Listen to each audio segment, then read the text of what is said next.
ನಮಸ್ಕಾರ ಸ್ನೇಹಿತರೆ. ರೈಲ್ವೆ ನೇಮಕಾತಿಗೆ ಸಂಬಂಧಪಟ್ಟಂತೆ ವಿಜ್ಞಾನದ ಮೇಲಿನ ಪ್ರಶ್ನೆ ಮತ್ತು ಉತ್ತರ ಸ್ನೇಹಿತರೆ.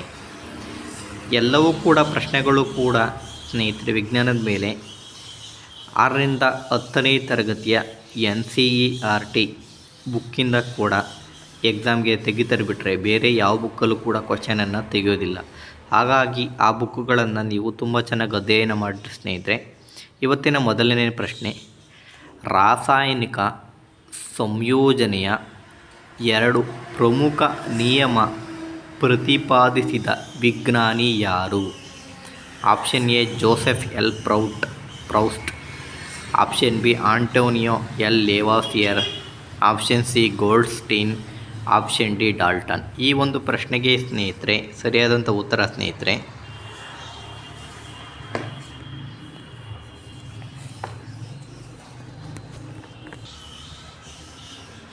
9ನೇ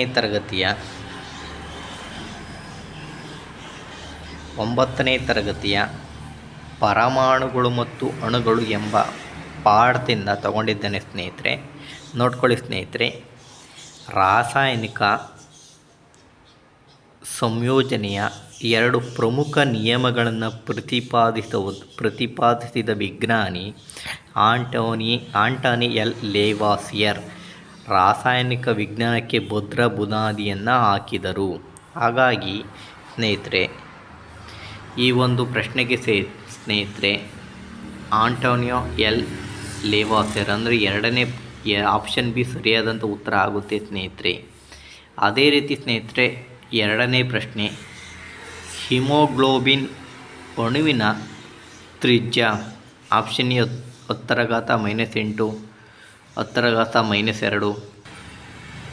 ಹಿಮೋಗ್ಲೋಬಿನ್ ಅಣುವಿನ ತ್ರಿಜ್ಯ option A 10⁻⁸ metre, option B 10⁻², metre, option C 10⁻⁴ metre, option D 10⁻⁶ metre. ನೋಡೋಣ ಬನ್ನಿ ಸ್ನೇಹಿತರೆ ಈ ಒಂದು ಪ್ರಶ್ನೆಗೆ ಸರಿಯಾದಂಥ ಉತ್ತರವನ್ನು ಸ್ನೇಹಿತರೆ. ಈ ಒಂದು ಪ್ರಶ್ನೆಯನ್ನು ಕೂಡ ಸ್ನೇಹಿತರೆ ಪರಮಾಣುಗಳು ಮತ್ತು ಅಣುಗಳು ಎಂಬ ಪಾಠದಿಂದ ಆಯ್ಕೆ ಮಾಡಿಕೊಂಡಿದ್ದೇನೆ ಸ್ನೇಹಿತರೆ. ನೋಡ್ಕೊಳ್ಳಿ ಸ್ನೇಹಿತರೆ, ಇಲ್ಲಿ ಉದಾಹರಣೆಗಳು: ಹೈಡ್ರೋಜನ್ ಪರಮಾಣುವಿನ ತ್ರಿಜ್ಯ 10⁻⁻⁷, ನೀರಿನ ಅಣುವಿನ ತ್ರಿಜ್ಯ 10⁻⁹ ಮೀಟರ್. ಅದೇ ರೀತಿ ಹಿಮೋಗ್ಲೋಬಿನ್ ಅಣುವಿನ ತ್ರಿಜ್ಯ 10⁻⁸ ಮೀಟರ್. ಅದೇ ರೀತಿ ಮರಳಿನ ಕಣದ್ದು ತ್ರಿಜ್ಯ 10⁻⁴ ಮೀಟರ್. ಇರುವೆದು ಕೂಡ 10⁻⁴ ಮೀಟರ್. ಕಲ್ಲಂಗಡಿ ಹಣ್ಣಿಂದು ತ್ರಿಜ್ಯ 10⁻⁻1 ಮೀಟರ್. ಹಾಗಾಗಿ ಸ್ನೇಹಿತರೆ ಈ ಒಂದು ಪ್ರಶ್ನೆಗೆ ಸರಿಯಾದಂಥ ಉತ್ತರ ಸ್ನೇಹಿತರೆ ಹಿಮೋಗ್ಲೋಬಿನ್ ಅಣುವಿನ ತ್ರಿಜ್ಯ ಸ್ನೇಹಿತರೆ 10⁻⁸ ಸರಿಯಾಗುತ್ತದೆ ಸ್ನೇಹಿತರೆ. ಅದೇ ರೀತಿ ಸ್ನೇಹಿತರೆ ಮೂರನೇ ಪ್ರಶ್ನೆ, ಡಾಲ್ಟನ್ ಪ್ರತಿಪಾದಿಸಿದ ಸಲ್ಫರ್ ಧಾತುವಿನ ಸಂಕೇತ ಯಾವುದು ಅಂತ ಕೇಳಿದ್ದಾರೆ ಸ್ನೇಹಿತರೆ. ನೋಡೋಣ ಬನ್ನಿ ಸ್ನೇಹಿತರೆ, ಈ 4 ಆಪ್ಷನ್ನಲ್ಲಿ ಯಾವುದು ಸರಿಯಾದಂಥ ಉತ್ತರ ಆಗುತ್ತೆ ಅನ್ನೋದನ್ನು ಸ್ನೇಹಿತರೆ. ಈ ಒಂದು ಪ್ರಶ್ನೆಯನ್ನು ಕೂಡ ಪರಮಾಣುಗಳು ಮತ್ತು ಅಣುಗಳು ಎಂಬ ಪಾಠದಿಂದ ಆಯ್ಕೆ ಮಾಡಿಕೊಂಡಿದ್ದೇನೆ ಸ್ನೇಹಿತರೆ. ಧಾತುಗಳ ಸಂಕೇತವನ್ನು ಬಳಸಿದ ಮೊದಲ ವಿಜ್ಞಾನಿಯೇ ಡಾಲ್ಟನ್ ಸ್ನೇಹಿತರೆ. ಹಾಗಾಗಿ ಡಾಲ್ಟನ್ ಪ್ರತಿಪಾದಿಸಿದ ಕೆಲವು ಧಾತುಗಳ ಸಂಕೇತಗಳು ಇಲ್ಲಿದ್ದಾವೆ ಸ್ನೇಹಿತರೆ. ಹೈಡ್ರೋಜನ್ ಧಾತುವಿನ ಸಂಕೇತ ಈ ರೀತಿ ಇದೆ, ಅದೇ ರೀತಿ ಕಾರ್ಬನ್ನು, ಅದೇ ರೀತಿ ಆಕ್ಸಿಜನ್ನು, ಅದೇ ರೀತಿ ಫಾಸ್ಫರು, ಅದೇ ರೀತಿ ಸಲ್ಫರು ಈ ರೀತಿ ಇದೆ.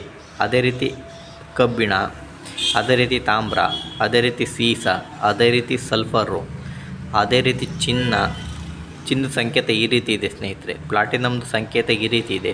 ಪಾದರಸದ ಧಾತುವಿನ ಸಂಕೇತ ಈ ರೀತಿ ಇದೆ. ಹಾಗಾಗಿ ಡಾಲ್ಟನ್ ಪ್ರತಿಪಾದಿಸಿದ ಸಲ್ಫರ್ ಧಾತುವಿನ ಸಂಕೇತ ಆಪ್ಷನ್ ಸಿ ಸರಿಯಾಗುತ್ತದೆ ಸ್ನೇಹಿತರೆ. ಅದೇ ರೀತಿ ಸ್ನೇಹಿತರೆ 4ನೇ ಪ್ರಶ್ನೆ, ಅವೋಗ್ಯಾಡ್ರೋ ಸ್ಥಿರಾಂಕದ ಬೆಲೆ ಎಷ್ಟಪ್ಪ ಅಂತಂದರೆ option A 60.22 × 10⁻26, option B 6.24 × 10⁻23, option C 0.6 × 10⁻23, option D 6.02 × 10⁻23. ನೋಡೋಣ ಬನ್ನಿ ಸ್ನೇಹಿತರೆ ಈ ಒಂದು ಪ್ರಶ್ನೆಗೆ ಸರಿಯಾದಂಥ ಉತ್ತರವನ್ನು ಸ್ನೇಹಿತರೆ.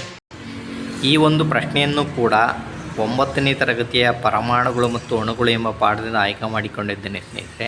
ಅವೊಗ್ಯಾಡ್ರೋ ಸ್ಥಿರಾಂಕದ ಬೆಲೆ ಸ್ನೇಹಿತರೆ 6.022 ಇಂಟು 10⁻23 ಅನ್ನು ನಿಖರವಾಗಿ 12 ಗ್ರಾಂ ಕಾರ್ಬನ್ 12 ಅಂದರೆ ಕಾರ್ಬನ್ 12ರಲ್ಲಿರುವ ಪರಮಾಣುಗಳ ಸಂಖ್ಯೆ ಎಂದು ವ್ಯಾಖ್ಯಾನಿಸಲಾಗಿದೆ. ಹಾಗಾಗಿ ಸ್ನೇಹಿತರೆ ಈ ಒಂದು ಪ್ರಶ್ನೆಗೆ ಸರಿಯಾದಂಥ ಉತ್ತರ ಸ್ನೇಹಿತರೆ ಆಪ್ಷನ್ ಡಿ ಸರಿಯಾಗುತ್ತದೆ ಸ್ನೇಹಿತರೆ.